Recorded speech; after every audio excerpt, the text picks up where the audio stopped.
Welcome to the BWI Live Show. I'm Thomas Frank Carr. No snappy introduction today. I don't have a thematic entrance for the show. So, just hey, what's up, Nate? Nate Bauer with me today. How are you doing? Buddy, it's US Open week for golf. So if I seem distracted, I am.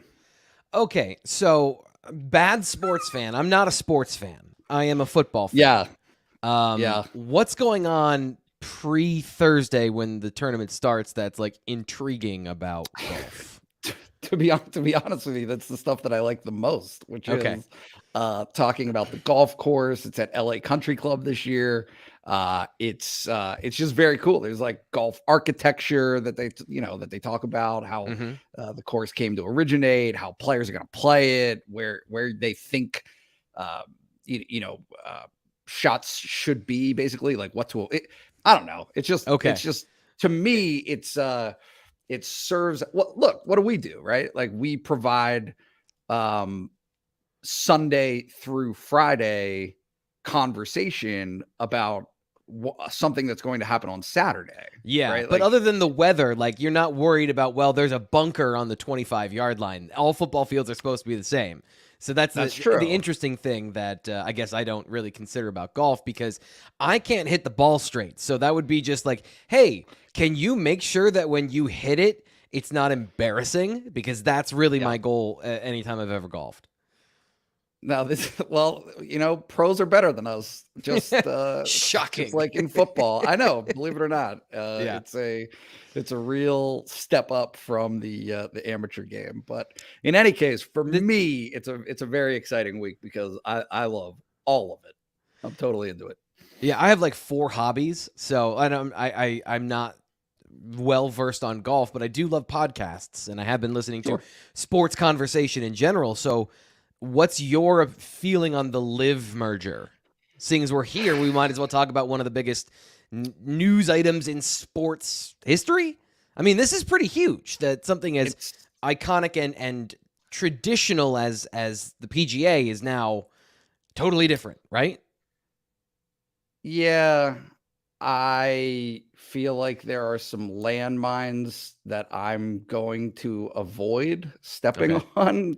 The geopolitical side of it is like so loaded with, to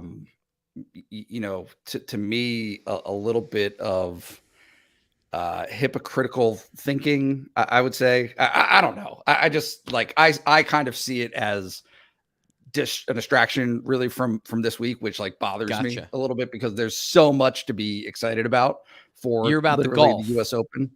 I just want to see golf. I want to see the best golfers play golf. I'm interested in some of what the analysts have to say.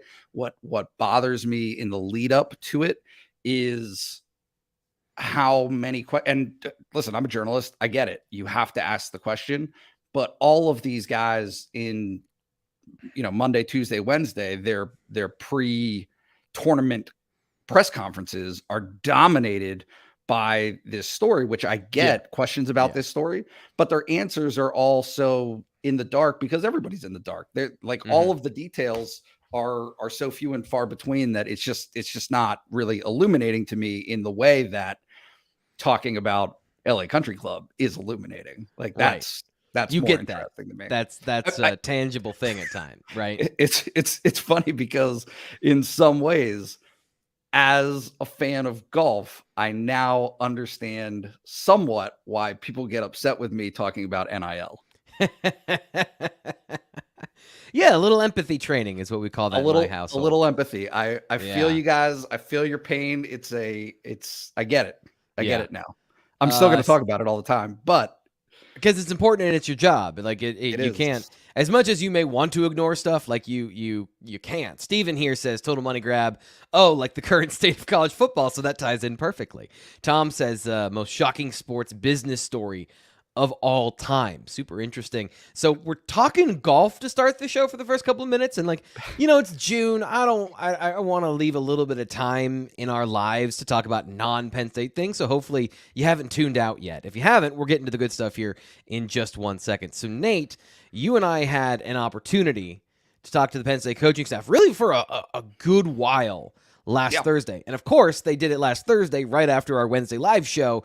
So just in our calendar, we're getting to it about a week later. But this is some stuff that has I think you would say has legs, right? So it's not just a one-day story. A lot of these things are super nuanced and interesting. We're going to get into that. We're also going to get into the transfer portal because both you and I wrote about the transfer portal this week. So that's going to be a bit of a debate topic. We're going to do a little hot take radio, I think. And then we'll get to Between the Lines and the mailbag show. So great show. Probably too much stuff. Once again, Nate, I put too much stuff in the show because I love all these topics. Yeah, well, whatever we run out of time for, we'll put it in next week. It'll be great. So let's get to it then. You talked to a couple of coaches. I talked to one. So I want to get your kind of tapestry view of the Penn State coaching staff who, if you missed this, last Thursday they opened up the Lasch Building, and the media was allowed to come in, and probably 2 hours worth of conversation, hour and a half at the least. There were 3 waves of coaches and about 15 to 20 minutes each, and some of them went closer to half an hour. So we got a lot of insight. A lot of that stuff has come out BlueWhiteIllustrated.com. Great time to sign up. You just missed the deal, by the way. You just missed the dollar deals, but you can still sign up at BlueWhiteIllustrated.com. Nate, you wrote about, let's start with Ty Howel, because I'm interested in this battle of receivers and tight ends. And that was part of what you dug into with these guys. What did Ty Howel have to say about his position group and how do you want to start about this conversation? I want to say 4 things. One, you're wrong. The dollar deal is still around. I thought it was done today.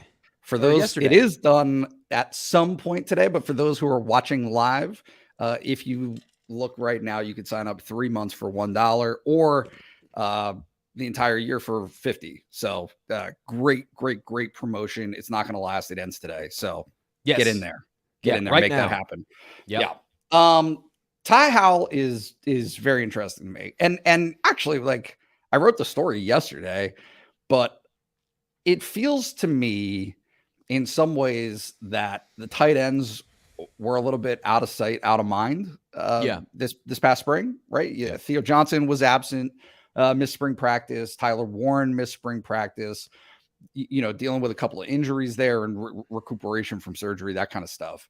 Yeah. And I feel like because of it and because of the way the receivers have been such a dominant part of the conversation that we've really not acknowledged just how crucial of an ingredient the tight ends can be, probably will be to Penn State's offense this season. Right. It's I don't know. It's almost as though James Franklin in his public comments has been trying to remind people of that, of talking about, hey, that, not only do the receivers have to compete with each other, but they need to understand that if there's not a third who rises to the level to demand being on the field all the time, Penn State schematically will adjust for that because they have a second tight end who very much can make a case as an offensive weapon in the same vein as those receivers. So it's been interesting. I want to dive into that because I think James Franklin has been using the tight ends as a motivational tactic for the receivers. There is a little bit of psychology of, hey guys, don't forget. He likes to lean on these things. Sometimes you see them happen in real time. Because at the end of spring practice, he said and you could see he was ready. He was leaning into hey, I know we're talking about receivers, and then tight end threat. And then he reiterated that today. So the tight ends, the receivers, I do think it is important. Here are our landmarks. Here are our guideposts. Penn State, I believe, wants to be, in an ideal world, a 3-receiver team. Means 11 personnel, 1 tight end, 1 running back. But their talents and their depth lean towards these 12 personnel groupings. The ideal position, the most ideal position, is where you have the ability to pivot to anything and defeat any defense in any situation. That's kind of what Mike Yurcich said to me, was like, hey, I don't care. 11 works, 12 works, 23 works, whatever your strength is, we are going to attack the defense where they're weakest and not worry about all of these things. But there's still the reality to acknowledge of, we want to do this, but we will absolutely pivot and do whatever is necessary. Yep. Well, and the way that James Franklin said it, I believe it was in the spring at one point. It wasn't on Thursday, but he said something to the effect of, if we go 12 instead of 11, it'll be Ty Howel will be happy and Marques Hagans will be upset, sad. Right? Yeah. Sad. Yeah, he said sad, which made me laugh. Yeah. I just imagine like a kid who didn't get on the swings like that, like just sad, like walking away. Yeah, just very upset about that. But I asked Ty Howel if I was just like, hey, because there are certain elements of competitiveness. Look, I don't want to get into 30 minutes on this, but that competitive element of James Franklin's core values and what they want at Penn State and how they present that to the team, there's a little bit of carryover to the coaching staff, or in some cases there can be, right? Terry Smith wants 3 corners on the field, right? Anthony Poindexter wants two safeties on the field. It's those he can squeeze 3 into some formations. So yeah, absolutely. Exactly. Yeah. So I asked Ty Howel, I said, hey, is this true? Like, do you take any pride in it? Is it easier to keep the room happy? Like those different dynamics based on the direction that you guys go. And paraphrasing, he said, no, I don't care. We want to win. Like, that's it. How did Marques Hagans feel about that on the reverse? Did you get a chance to ask him or get the vibe from there as the new guy?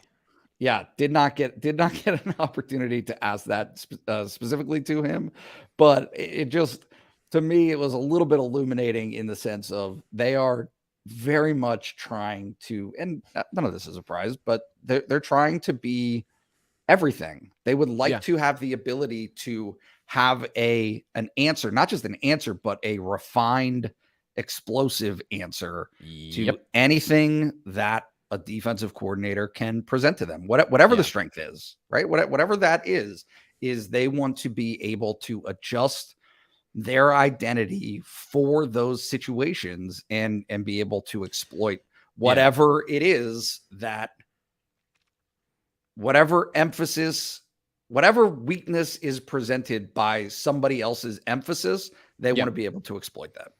I think this has been an interesting evolution for Penn State too, because we've seen the typical James Franklin offense, spread offense, zone read, 3 receivers, trying to generate as many explosive receiving plays as possible. But I look at the NFL format and model, which is entirely different, by the way. It's entirely different. So when we talk about these cross ideological examples, like, you have to understand there is a layer of massive difference with the salary cap and everything. But the best offenses in the league that we've seen, and the most explosive offenses in the league, they can pivot. Like, you can put 2 tight ends out there and they'll have an answer. You can put 3 receivers out there and they'll have an answer that is just, you're wrong, is how that works out. You think the Kansas City Chiefs, they can go not necessarily all the time heavy formations, but they can. The San Francisco 49ers, I think one of the most innovative offenses in the NFL, probably over the last 10 years. If you just look at what Kyle Shanahan has done, he can go 2 tight ends to 3 receivers and also like 2 tight ends into a 3 receiver set like Penn State does. Like, there's a lot of crossover and things you can learn. But the reality is Penn State is a receiver shy of being that, which I think is the tantalizing and frustrating thing for the staff. So I know Mike Yurcich didn't want to talk about evaluations of anybody because they literally haven't seen anyone yet. What did you learn from Marques Hagans about that receiver room? Not much. It's kind of the same thing, right? Just that Dante Cephas has acclimated himself well to what they're doing. It's not the game that is at issue for him. It's all of the other stuff, the weight training, the strength and conditioning, all of those facets. And we see this. I mean, it's almost like it's curious to me, and it probably is something that we should investigate or look into further, is what is it about what Chuck Losey is doing, what Deej before him was doing, that is so radically different from North Carolina, right? We were talking about Storm Duck and his transition. Dante Cephas now. You get it, right? When the level has changed from, whatever it is, like a mid-major to or group of five, I should say, to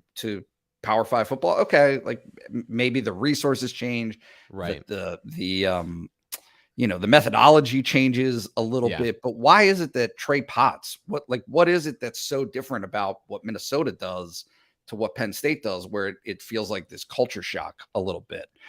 Because that seems to me to be a little bit of a consistent message.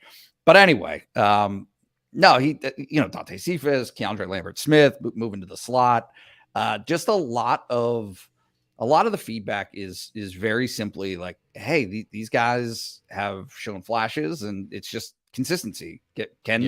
What the next step for every single one of these guys? It's not isolated to a player who is on the verge. It is so many of these guys who have shown that they have the ability. It's just a matter of packaging it and being able to do it play in and play out. Yeah. I think that's a really great point. We made a similar point about the defensive tackles recently too, of like, nobody is a complete player, but all of them have great traits, and which one is going to be able to be the most consistent and accentuate those traits, even if you aren't the dominant figure, which, by the way, PJ Mustipher wasn't a dominant figure in terms of production last year. So they've succeeded without that necessarily. We're getting into that a little bit later. Mike Yurcich, I want to talk about him a little bit, and then we'll come back to Stacy Collins at the end. I was fascinated to talk to him. I'm always fascinated to talk to him. I should be the one directing this conversation now, because you were the one who, after we left the Lasch Building, were more or less geeking out for 10 minutes over some of the things that he said to you. What was the thrust of your conversation with him and some of the feedback that you got? So it's mostly just insight into how it works from his perspective. How do you do the things you want to do? Because he is an intensely creative person. I look at his schemes and the way he calls games and his play sequencing, and I see like Savant is a little bit like crazy, like a little bit over the top, but like a guy that gets it, a really good offensive coordinator that brings, and he talked about the creativity, the insight into your players in order to put them in the position to succeed. That kind of was how he put it, of like going beyond the analytics, going beyond what you're supposed to do in a certain situation from traditional football understanding, and then have that insight to call the right play. But how do you get there? How do you get there from here's all the things in my brain to you guys doing it correctly on the field? And I talked about, my biggest thing, and the thing we've talked about with Drew Allar, is like, it's fine if he is all the things that he is, but there are so many unknown variables in a sport that's made of chaos. How do you prepare a first-time starter? And, not even just Drew Allar. Whoever is the starter is going to be a first-time starter. So there's things they've never seen. And they're going from Sean Clifford, who had seen everything twice. The Tom Brady effect of playing for 20 years, you've seen everything. You have watched all of these things develop and evolve.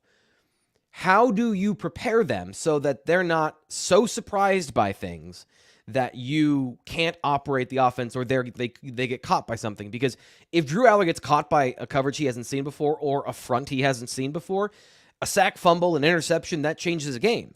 How do you get him into a position, and Bo Prabula and all the guys on the quarterback roster, how do you close that gap? And basically what he said was like, it's hard. Like, just the answer was, it is so hard because there's so much to go over. You have to prepare for what you're going to see the most. Then you have to prepare for things that they're going to see, but you can't predict they're going to see on a regular basis, and keep that unpredictability a part of the conversation of their growth, while also leaving them confident at each step, because you can't just beat them into the dirt with, hey, you haven't seen this before, failed. Hey, you haven't seen this coverage before. Hey, they went 3 cloud left with a blitz from the weak side. Fail. You need to give them enough to be confident in order to progress. So just the balance of that seemed like it's the biggest thing for him. And then the other thing I asked him, and this is the part that I think is super interesting that we don't consider, that nobody really wants to hear when it comes to college football, is that as a professional, you have so much time. Your life is dedicated to playing football. Yep. And basically the way that Mike Yurcich, I've asked him variations of this question before, but like last year's deep passing game had some hit or miss spots. How do you get the timing right? And he's like, you get basically one shot a week on a shot play during practice. Like installs Tuesday, and that's like first and second down. Situations and third down is Wednesday. And that's it. Thursday's review, Friday's review, and then you play on Saturday. So you have to be on all the time. And like, it's interesting because I'm hearing him explain all these things. And like, not that I didn't know this before, but it really clicks of when you see him at practice, if you ever get a chance to go and watch Penn State practice, I love watching Mike Yurcich because he's so intense. He is so specific. He is so loud. He's so animated because you got to get this right. There are so few opportunities to actually practice this stuff that you need to maximize those opportunities. And if it doesn't work that week, then you've got to pivot. Like, okay, so we're not going to be adding in a new play this week that we think can take advantage of some wrinkle in the defense because we just can't get it right. You've got to have 11 players locked in and getting it right in order to give you the confidence to call it. So when you don't, okay, we found out. Maybe you didn't waste all that time, but you found out, and now you need to pivot. So there's like the layers of complexity to get a play to work is vast. Especially with a new quarterback, because that compounds all of these things. And once you get to the game itself, if you do have the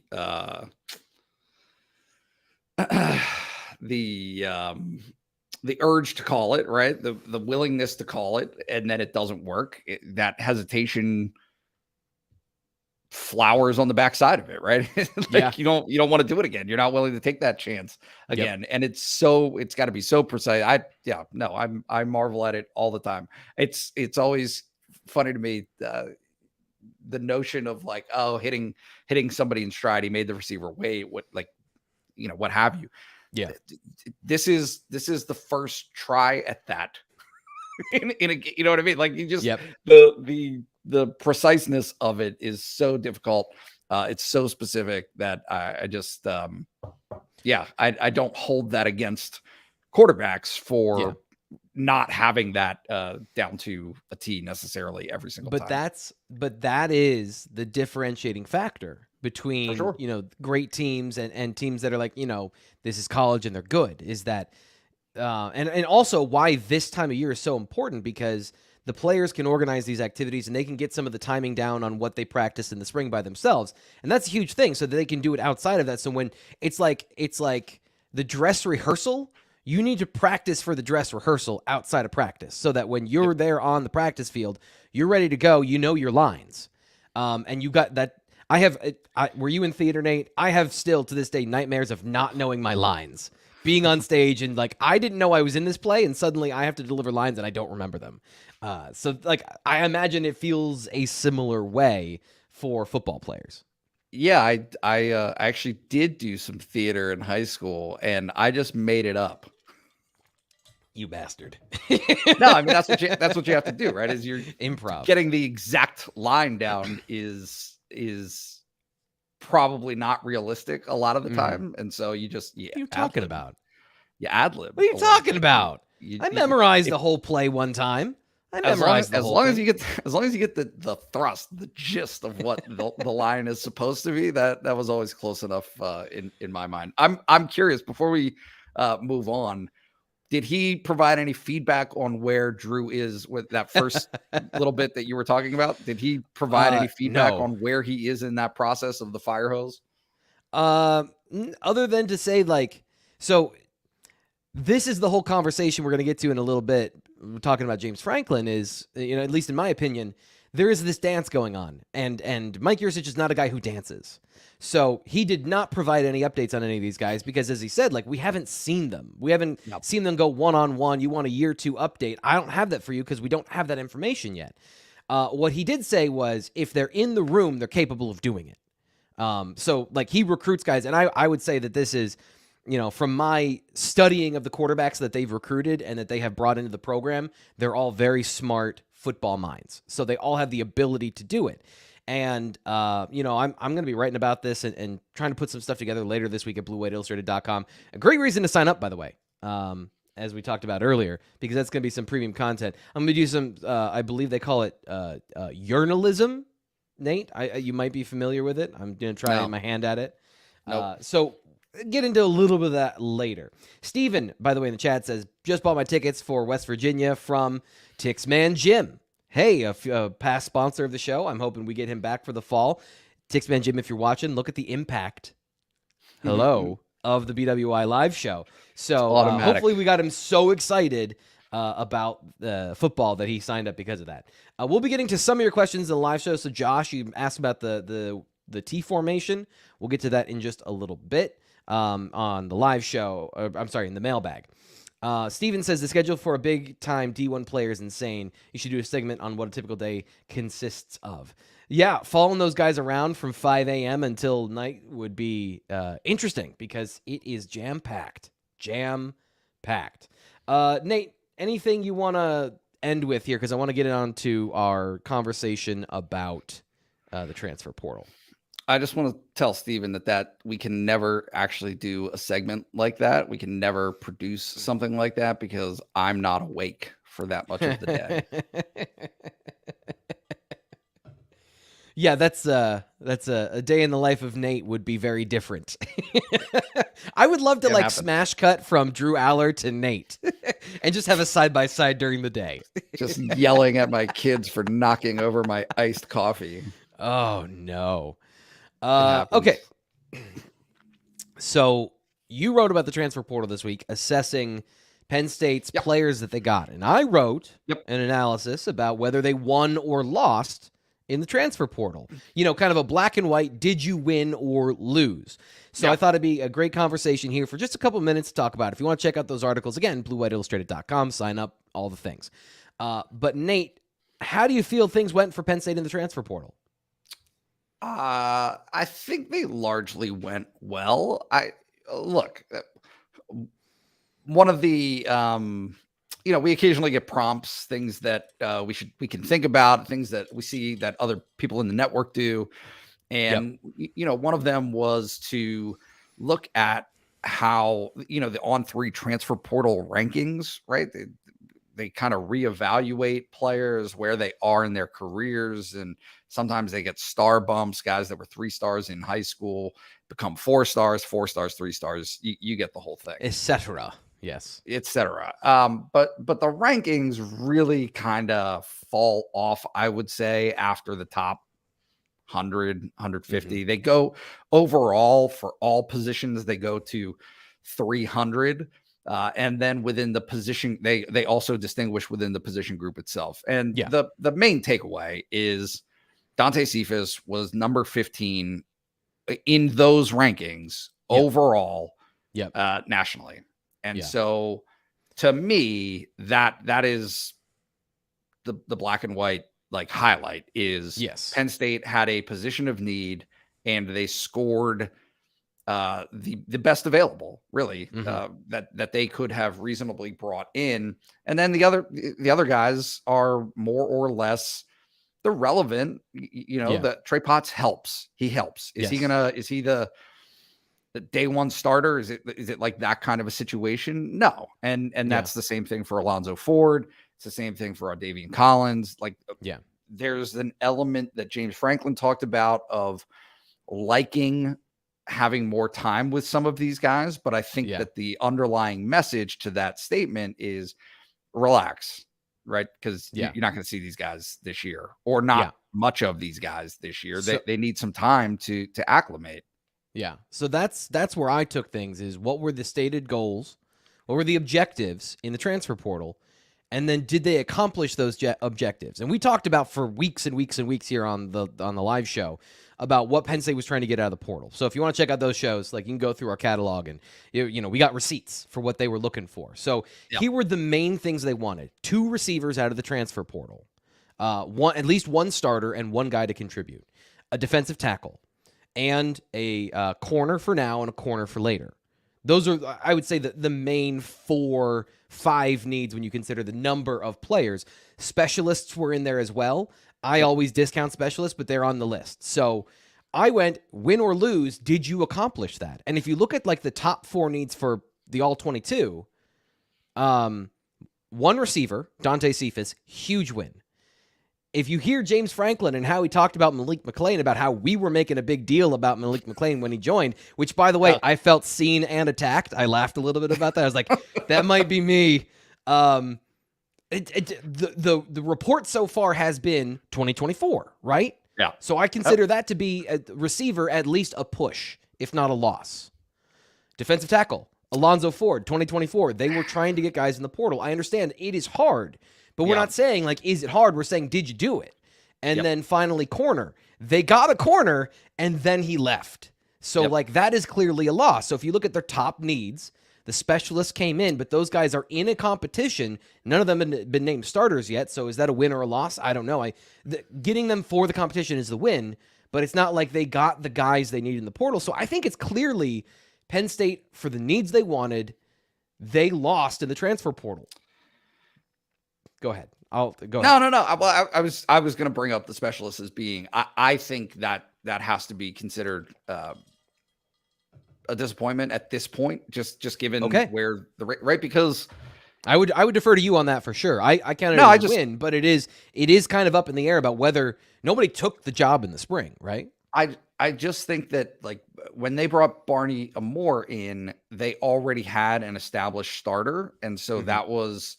He was a guy who they saw in the future where the hole would open that he could possibly step into, even though they had a scholarship guy who was going to be on scholarship for that year. And he was last year, Alex Paqueta. Right. But Amore took that job and ran with it. He was good for most of the season and started obviously very strong. Yeah. They don't have the luxury of that if Alex Paqueta isn't it right now. Yeah. Right? One of those two guys has to be able to step into that role and provide some consistency and performance. It's both, right? And I think that the dynamics of the conversation for both specialist positions right now is, hey, you've got Sander Sahedek, who has this leg talent. Alex Paqueta has this leg talent. Neither are consistent. Both transfers don't have leg talent, not at that level. The highs are not as high, but the consistency is there. The consistency is much better, and so it creates this, like, you don't really want either. You want both. You want both to be in the same package, and that has not happened yet. So I'm look, if you compare this class, and I'm curious to hear what your take is on this, but if you compare this transfer cycle class to last year's, where you could really point to, or even 2 years ago, when you can really point to guys who stepped in on day one, or maybe it wasn't day one, but became that through the course of the season, like it's not there. Hard. Yeah, it's hard. As good as Dante Cephas can be, he's not going to be Chop Robinson. Chop Robinson is a potential first-round pick in the NFL draft. Like, he is exceptionally talented. Dante Cephas is going to be a good player, and I believe can play in the NFL, but that necessarily isn't his. We're talking about, like, getting in the weight room and getting bigger and faster and stronger. And, like, Chop Robinson, A, he's already done that, but B, he came in. He's a freak. He's a freak. So this is the end of my analysis, by the way. Penn State lost in the portal this year, and Stephen Keel beat me to the punch. If Penn State is recruiting good enough, they shouldn't need the portal. This was for Penn State to be loaded, like looking like Arnold Schwarzenegger strapped up with grenades and like machine gun belts. They are ready to compete for a national champion, for a Big Ten championship this year. But they do have question marks on the roster. They didn't answer all of their questions, which is going to get into, we talked about receivers and defensive tackles all offseason because they didn't get pure answers. Amari Evans changed the tectonics of the receiver room, not Malik McClain. And that is not to say that Malik McClain can't be a guy that contributes this year. But right now, if we're doing the analysis, and as you mentioned, like, here are some things that people said, hey, maybe do an article about this. And here we go. My assessment, they lost in the portal, but don't get don't get too upset because I don't think that it's necessarily the end-all, be-all. Given a lot of good insight to some of the premium content. So if you're enjoying the show, and there's a good number of you out here, please like the video, and if you could, subscribe to Blue White Illustrated here on YouTube to help us fight the almighty algorithm. We are the best Penn State sports show out there. And I am the Tom Brady of competition here. I'm not overly competitive out loud, but I don't care that we have a tenfold lead on our competition. I'm aiming higher.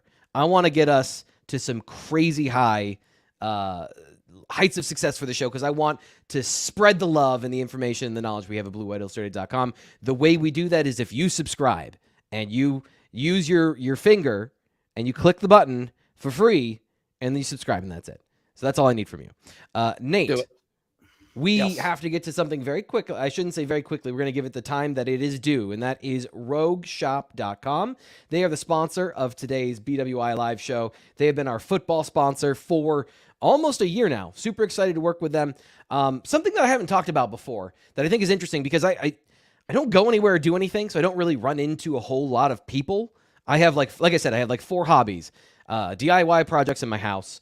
I go to the gym, and I talk about football and my job, and that's really it. So really, I didn't even get to 4. I've got 3. But I went home recently, and I talked to my brother, and my nephew watches the show, so we were talking about Rogue Shop, and my brother was like, what's Rogue Shop? And I said, it's this cannabis store that sponsors the show. And my brother is, I was raised by old people, so most of my family is much older than me. So he's got kind of a old world view of these things, and he's like going on about like, you know, THC and weed and cannabis. And here's something I want to tell you. This stuff is non-habit forming. I don't use it unless I need it. So let me show you. Like I told you, I got these Delta 8 gummies. I haven't used them yet. It's not like I got them and gobbled them all up because I haven't needed them yet. So if you have a need for some of these things, if you want to fight inflammation, right now I actually have a fever. Before the show, I took a little bit of this CBD oil. This is the tincture. It's the sugar-free mint. It's CBD oil, helps with inflammation, helped me get my fever down a little bit so I could not be a zombie here on the show. Use these products when you need them, and they'll help you live a better life and combat some of the common maladies in life and some of the things that you may go through if you have chronic illnesses. That's what it's about, helping you with those things. And if you use the promo code BWI, you get 10% off at RogueShop.com. So check out RogueShop.com and make sure you tell them T. Frank and BWI sent you. Nate, we got to get into a couple of things, and this is always the awkward transition because I'm the transition guy while also the imaging guy. So let's get into Between the Lines.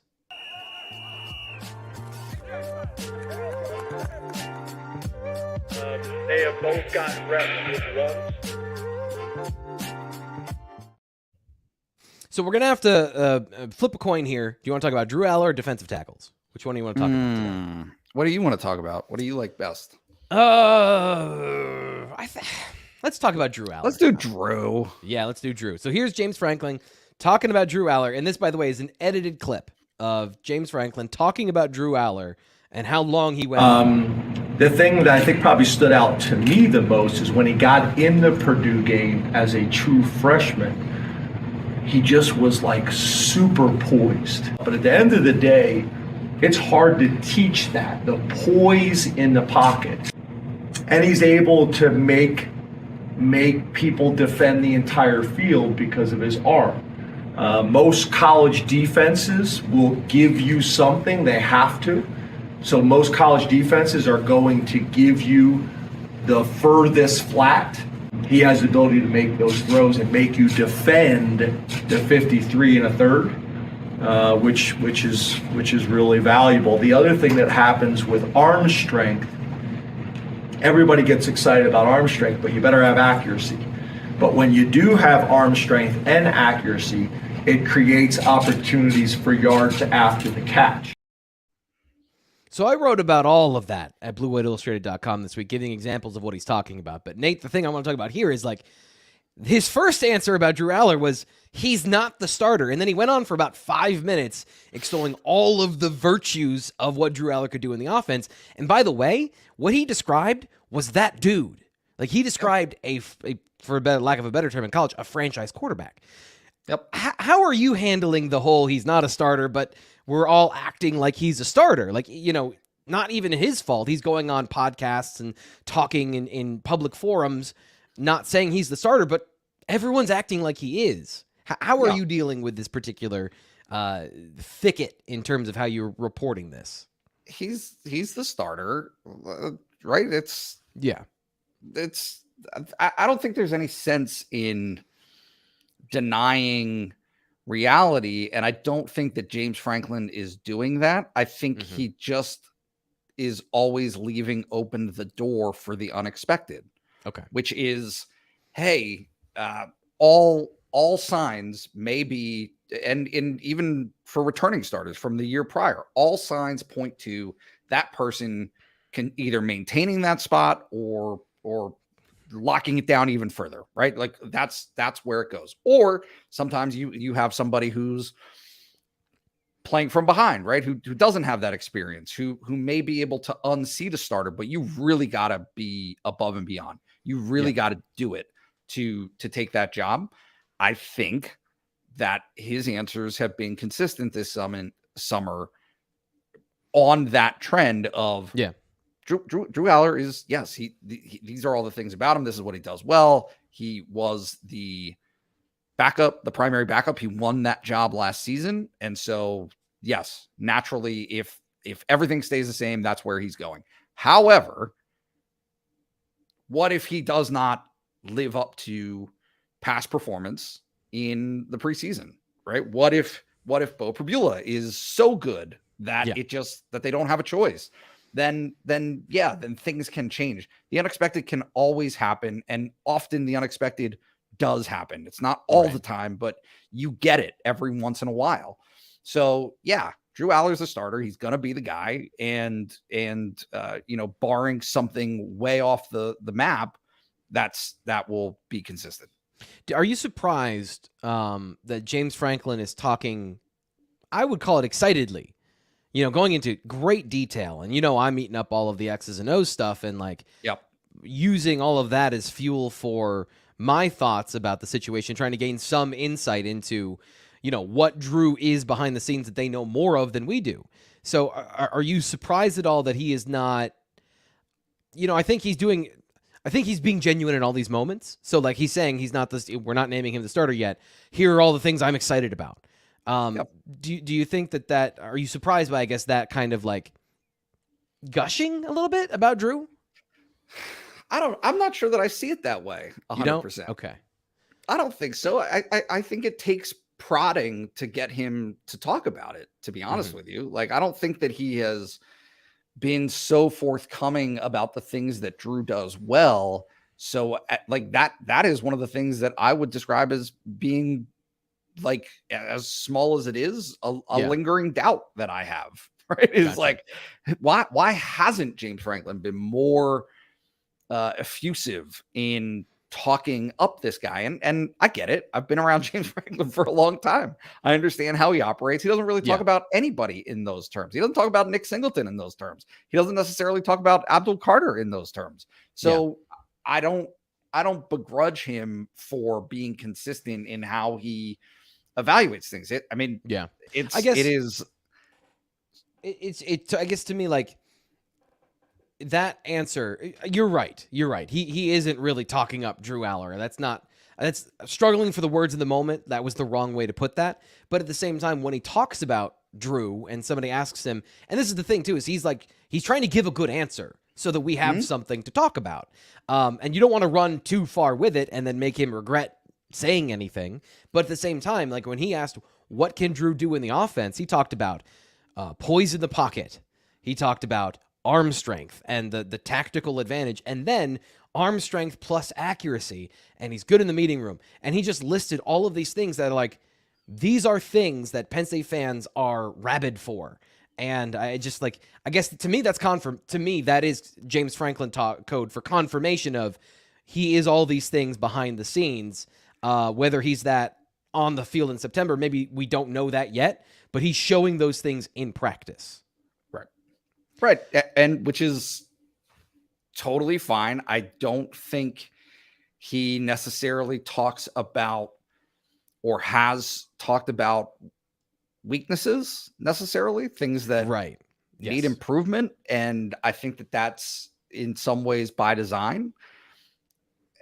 James Franklin is happy to talk about weaknesses at other positions, right? For specific players, things that need to improve, things that need to change, divides that need to be bridged between the end of last season and the start of next season. I don't know that we've necessarily heard that about Drew Allar.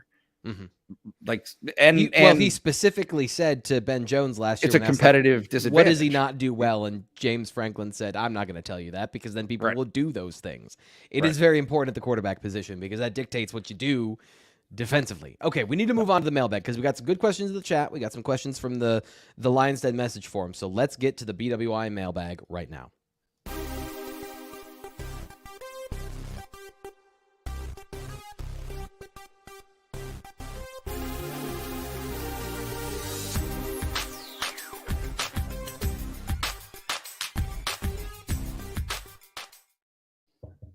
We're going to start with Josh Bazin's question, but I am going to rebuke him here quickly. Talking about James Franklin, he says everything is coach speak right now, so wording is meaningless right now in college football. Okay, so we won't do a show. We just won't talk about it, even though that's a thing that most people want to see or hear or talk about. So let's just not talk about what James Franklin has to say. He does ask a question here in the chat, though. Josh says, who's going to be the tight end in the middle of the T formation? I think this is a great question. Nate, this is a very important formation to Penn State fans. I think it's a very innovative evolution that Penn State went through last couple of years. Brenton Strange was a huge part of that. A huge part of that.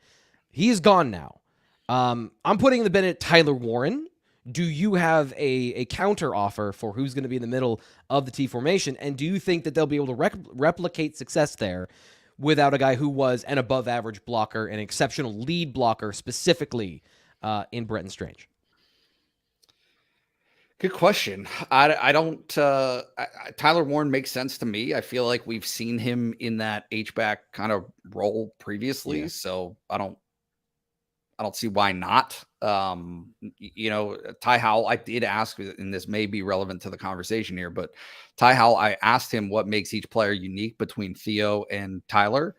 And he basically said that they're much more alike than they are dissimilar. Like they share a lot of the same qualities. He said that Tyler's, he called it his superpower, was like catching the ball, like just high pointing the ball and making contested plays. catch. Contested catch is that is his special ability. And so I don't know. I mean, I don't necessarily have an opinion on where they should go, but I think Tyler Warren makes sense. And it in terms of the blocking and what that role needs to be able to do in that formation. Yeah, it's definitely, I mean, I would put that as a huge question going into the season of, can somebody replicate that and live up to that as this season goes along? Do you think, so this is another question I want to get into about Tyler Warren, because this has been a fascinating thing. I've been on the Tyler Warren train for a while because of those high point catches, like just seeing him in practice, moss a dude with relative ease. But the consistency has not been there. Injury is a part of that conversation, though.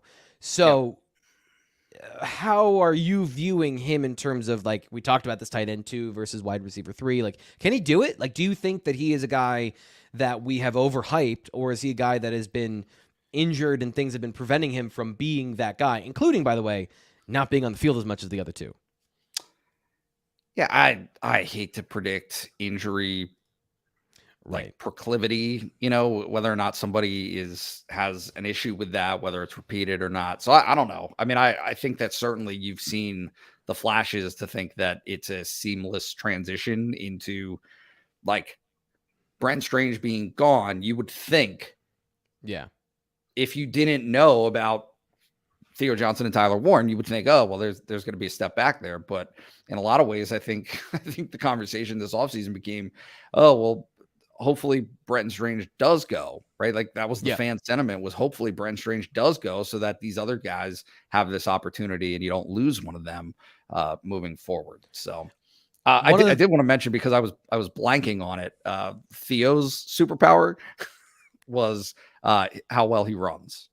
Yeah, I wanted to guess and see if I was right, but just a vertical passing game, like absolutely his superpower. And that's going to be an interesting evolution, because Brenton Strange, like just talking about the tight end position, Brenton Strange was the play action guy underneath routes and getting yards after the catch. Theo Johnson, if he wants to be he's got the physical talent to be a first round tight end, from all of those things. The blocking, he improved at the end of last year. I have to keep remembering that, because he did really kind of come on at the end of last year as a blocker. There's no reason he can't be a complete tight end. And then my question is going to be, is he going to take a lot of those underneath routes, or is Tyler Warren going to be that guy? One thing I want to talk about with Josh as a follow-up, he says, I thought Tyler Warren as well, but is Jerry Cross the third tight end? One thing you talked about, kind of out of sight, out of mind for the two top tight ends, things did not go well for the rest of the tight end class in the spring. The comments and some of the things when you asked James Franklin about like the rest of the tight ends, they were not good. Like they were not glowing. He had some kind of tangential conversations about effort and no one cares if you're not getting enough reps, go and do it. And so, Jerry Cross, what I've seen from him in the blue-white game the last 2 years, I'm not really expecting him to be a part of this. I would say like Dinkins is the other guy, right? It's Dinkins. Yeah. And Dinkins actually has very positive feedback. He is a guy who needed a year to kind of get into that, make that transition from high school receiver. Again, Ty Howel, we talked about this. Yep. A lot of these guys don't even play tight end in high school. Like they'd never play the position. So he said that he always offers advice to spend time in high school with the offensive line coach, because so many of these guys don't do anything remotely close to it. They're either the quarterback because they're one of the best players on the field, or they're a receiver. And so you don't, it takes some time usually for a true freshman tight end to get into it. But Khalil Dinkins has had that. He had that last season. He had that opportunity, was able to do something with it, made a couple of plays here and there, had a touchdown. And so given his trajectory, I would very much expect him to be the third tight end.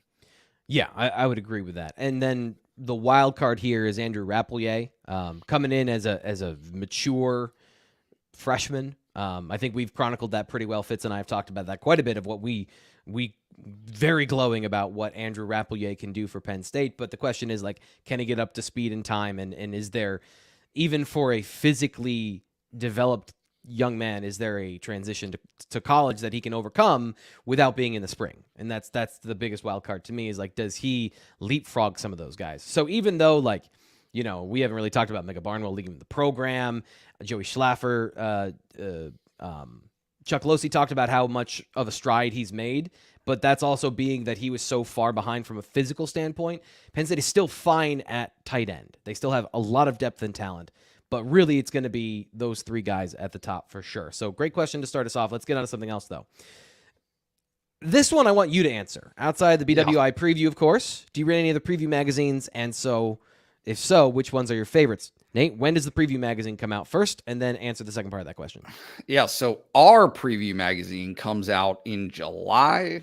I wish I had the date in front of me. I don't. I promise I'll answer that next week. It's the middle of July is when it comes out. I want to say like July 15th or July 13th. So do I read ours? Yes, absolutely, cover to cover. I trust our insight. It's funny that this question is here.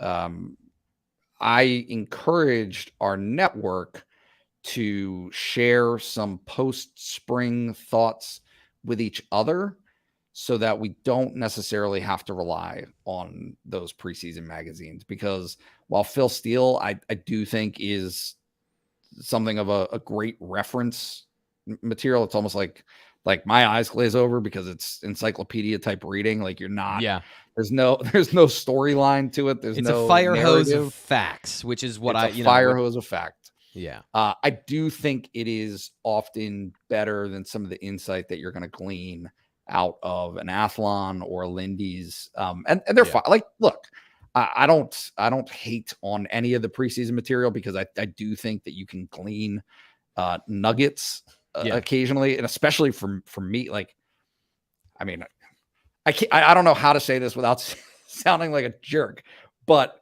if I'm learning anything from any of the national publications about Penn State, then I'm not doing my job very well. And right. So I don't learn about Penn State. What I do learn is it gives me a snapshot of the other teams on the schedule for Penn State. Yep. Right. Because absolutely. Because I like genuinely, I don't know those things. I don't know what Ohio State has coming back. I don't know about Michigan. I don't know about Indiana. Right. Like, so any of those teams, it is a good resource, especially in the summer months when things are a little bit toned down, a little bit slower, to be able to catch up and get that knowledge base. So let's get to our next question. What are your thoughts on Penn State not having a single protected rivalry game for the future schedules? Nate, journalistically, do you care? Do you think that that's an interesting note that Penn State has been #unrivaled, and now they literally don't have a protected rival? Yeah, I think it is overwhelmingly to Penn State's benefit to not have that type of a game. Look, like, if you're Ohio State or Michigan and you're one of the fans of those programs, okay, like, I get it. That's a game that you want to see every single year. Take your fandom out of it. It is unquestionably a competitive disadvantage for those teams to have to face each other every single season. Yep. Like, not even close. So, like, if Penn State and Rutgers was a rivalry, and sure, the fan bases can get heated sometimes, but like, if that was a protected rivalry game, then maybe fine. That would have been something of an advantage for Penn State. But I think to not have one and be the only Big Ten team that doesn't have one is much more skewed to the positive than it is to the negative for Penn State. Yeah. It is a fascinating situation because every other team has rivals and some have multiple. So from a narrative standpoint, Penn State having none is interesting and unique. And as from a competitive point, I think you make a great point. Tom says he's going to use a fire hose of facts in the meeting at some point. That is free to use. I endorse you using that. Here's another question that I don't have a great answer for, but I think is a great conversation point. Who do you see taking fourth offensive tackle reps at this point? Penn State. We talked about the transfer portal. I called it a luxury need. I didn't count it against them. They didn't get a veteran fourth tackle because who wants to come in and not start? But, we don't know if there's a guy that is really solid at that point, Nate. This is going to come from somebody on the interior, right? Like, this is going to be a guard that has some tackle versatility because I don't think any of the young guys from what we've seen are ready to step into that role. I think that is fair. It's not going to be Javen Williams, right? Like, he's a hard red shirt to me. Yeah, I don't think so. I think that's where that's trending. I guess you never know. Maybe, some of these guys, like, it's really difficult to evaluate. I think the early enrollees outside of, like, okay, Nick Singleton and Katron Allen really impressed in that first spring. Kalen King was a guy. Kalen was an early enrollee. He impressed early. That was a guy who we had conversations about those guys.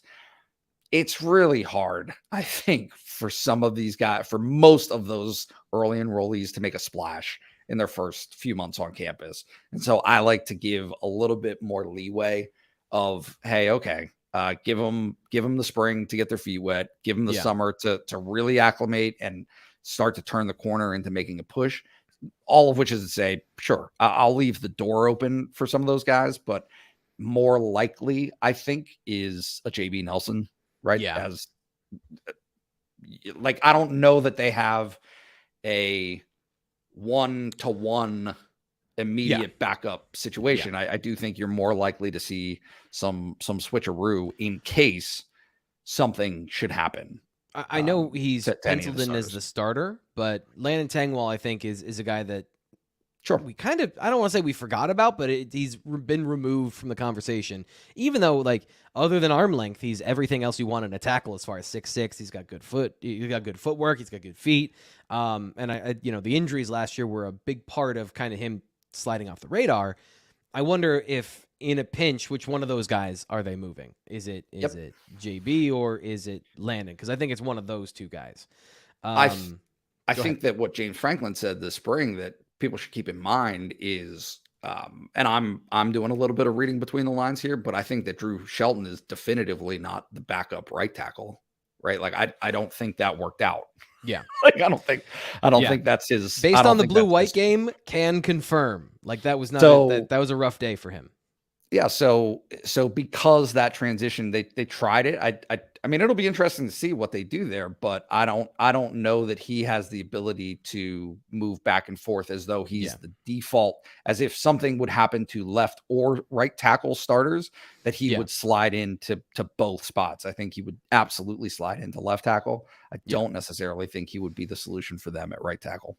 It would take a couple of injuries, I think, for them to go, okay, like this is pull the ripcord emergency situation. And by the way, like that's not to say he's also not a great option at tackle. Great. Because just because he is behind where I think the perception of him is, like they have 3 legitimate tackles. Whether you like Caden Wallace or not, he is a a good standard right tackle in the Big Ten. It's about not putting him in a situation to fail. And I think the offense can do that. And when you have 3 good options, just think like getting a little not jealous, getting a little greedy here of like, do they have 4 offensive tackles? Like they haven't had 4 offensive tackles in years. So having 3 good they haven't options, had 2 offensive tackles in years. That's a great point.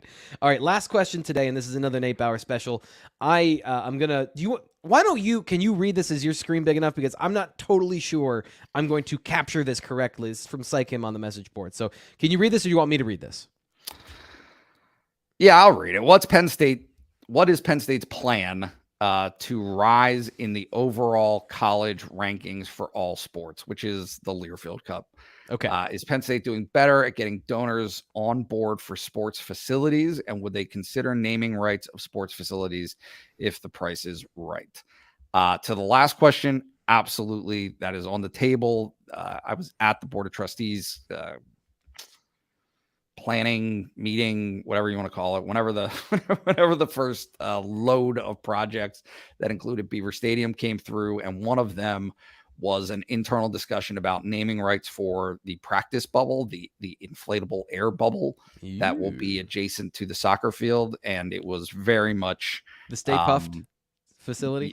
Well, it was like the PNC air bubble or whatever. You're going to figure something out. Penn State Health, what have you. But yeah, there's a huge branding opportunity there because it's a blank slate there, right? I mean, there's no, and you've seen it at other facilities and other bubbles. There are branding opportunities there. So absolutely, that would be on the table. Beaver Stadium, I have not heard anything in that vein. I know we're always talking about that. But that'd certainly be a big check, right? Like that, the threshold for that would be significant, or would it be any taker, any money is good money? Yeah, good question. Good question. I mean, I think that you want to get market rate.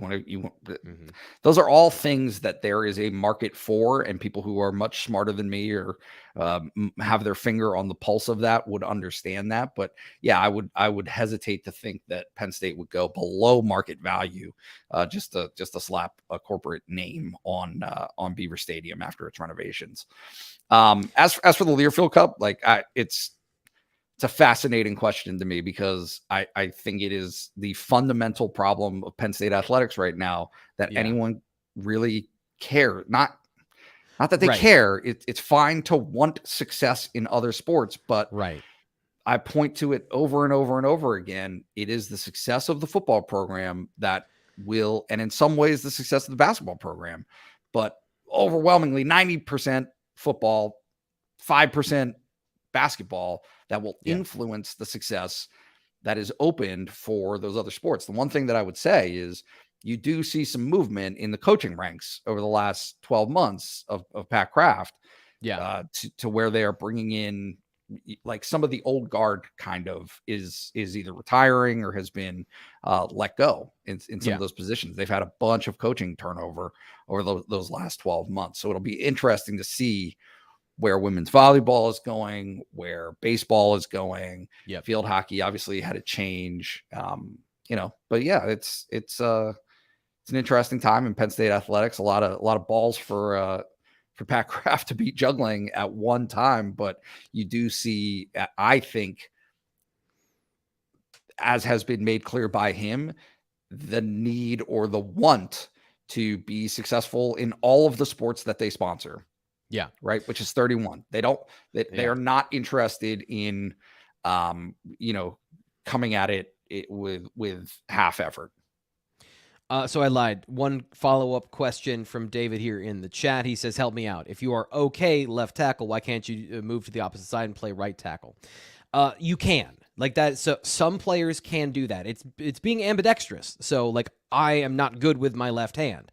I am right hand dominant. If you have the mental flexibility to mirror and like flip all of your technique from the left side to the right side, you can play. But it is a different muscle memory.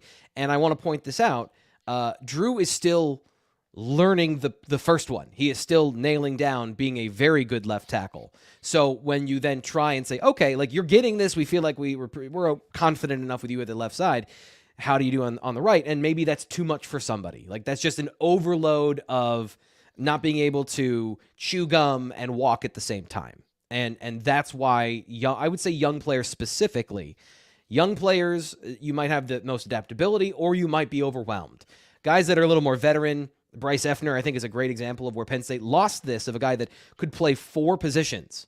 And I was just watching some film the other day of him blowing up guys at guard. They will miss that. They will miss that flexibility of having a guy that can play on both sides pretty well in most situations. So the answer is just that Drew couldn't really get down the right tackle fundamentals when they were flipped from what he was used to and learning on the left side. And it's also something that could change as his career progresses. Exactly. There's nothing preventing that from happening in the future. It just didn't happen on the right side this spring. I think that, just given the interviews and the way people talked this spring and this offseason, you wanted to push Caden Wallace. You wanted better from Caden Wallace or to see if he deserved to hold on to that job. And 2 things happened. One, Caden Wallace, which is not talked about nearly enough, like asserted himself in a way unlike any other point in his career at Penn State. He had a great, outstanding spring. And then also you figured out that Drew Shelton wasn't deal. Is the right side at this moment in time is not where he fits. It's not a seamless transition for him specifically to that right side. So He'll get opportunities on the left side, right? There will be an effort to protect the decision that Olufashanu made to come back. Yeah. Right. Like you want to absolutely make sure that was not a poor decision on his part. You want to have that value for him on the backside of it. He's going to get a ton of reps, obviously, but when there are opportunities for Drew Shelton to slide in at left tackle, they'll do that. Yep. Yeah, and like the spring, he got a lot of opportunities. Olu not participating a whole lot. We didn't see him out there. So Drew got a lot of work, and we'll see where all of that lands. Nate, you killed it today. Just killed. Awesome show. Had fun.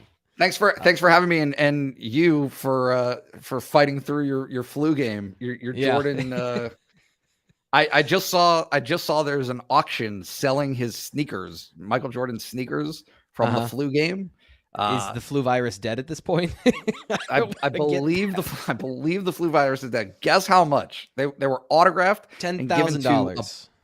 $1,000. 10,000. I said 10,000. Yeah, I guess 10. Sir.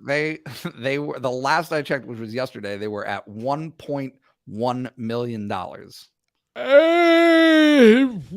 Man, there are too many people with too much money on their hands. There's a we can do more productive things than that.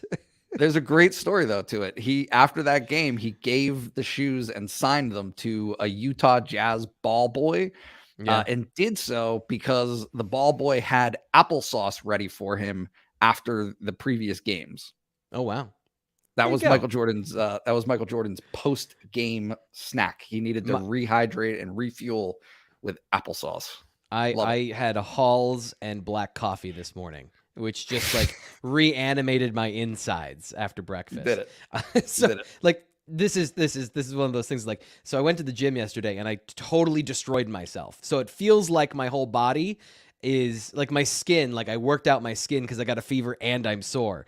So not Michael Jordan. And luckily my Michael Jordan moment is sitting here in this chair doing absolutely nothing physical. So that's great. But we'll get back. We'll have more great content, bluewhiteillustrated.com. I'm not going anywhere. This isn't going to put me down. We're going to make sure. I'm trying to transition out of this awkwardly. But we're doing it. And we're going to get going so that we can get to all that great stuff at bluewhiteillustrated.com. Please subscribe here on the YouTube channel.